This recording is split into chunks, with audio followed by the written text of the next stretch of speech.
Assalamu alaikum. This is Touhidul Islam. Hope you all are well.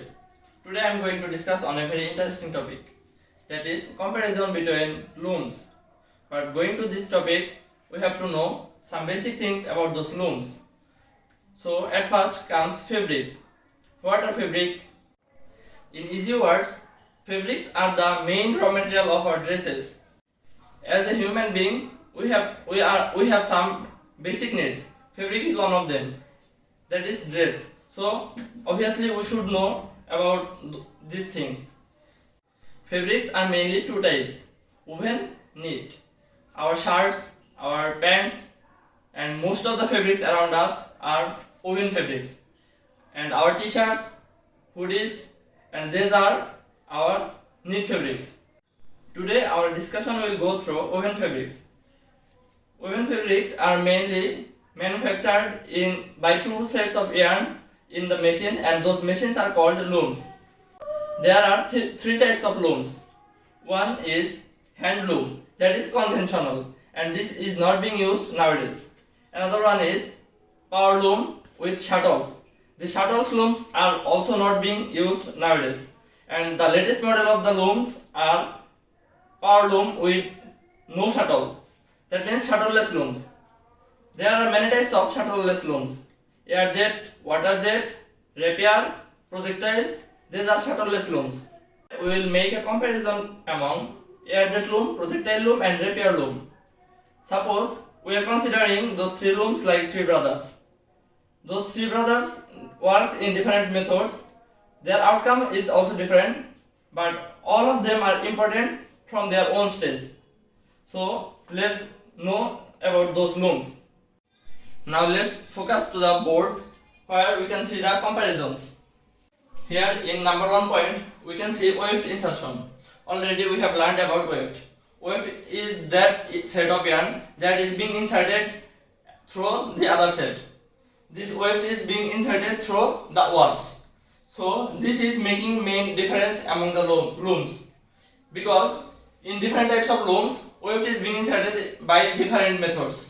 In projectile loom we can see weft is being inserted by projectile. In rapier loom is being inserted by rapier, and in air jet loom is being inserted by air. So this is making difference among them. In point number 2 we can see space taken. That means which loom is taking how much space. Here this is being described. Here we can see rapier loom is taking the most space. So this has a larger in size. So rapier loom is being taking most space, where air jet is taking less and projectile is also taking less space. Then comes speed. Here air jet has the most speed. Here we can see 1800 to 2100 rpm is being used in air jet loom, and this is the highest speed among all the looms, all power looms, where rapier has the lowest speed. In rapier looms we cannot use high speed, and for this there has been a big advantage, that is we can process weaker yarns also in rapier looms for this low speed, which is not possible to other looms. Then comes projectile. Here speed is medium, that means more than rapier but less than air jet, thus speed okay. Then comes yarn versatility and color versatility. So what is this?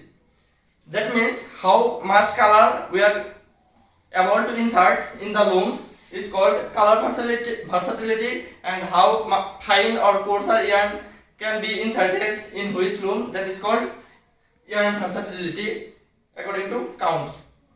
Here we can see in projectile looms fine filament is not possible, but in rapier loom this has the most versatility, because in rapier loom we can insert fine filaments and also can insert coarser like rope yarns.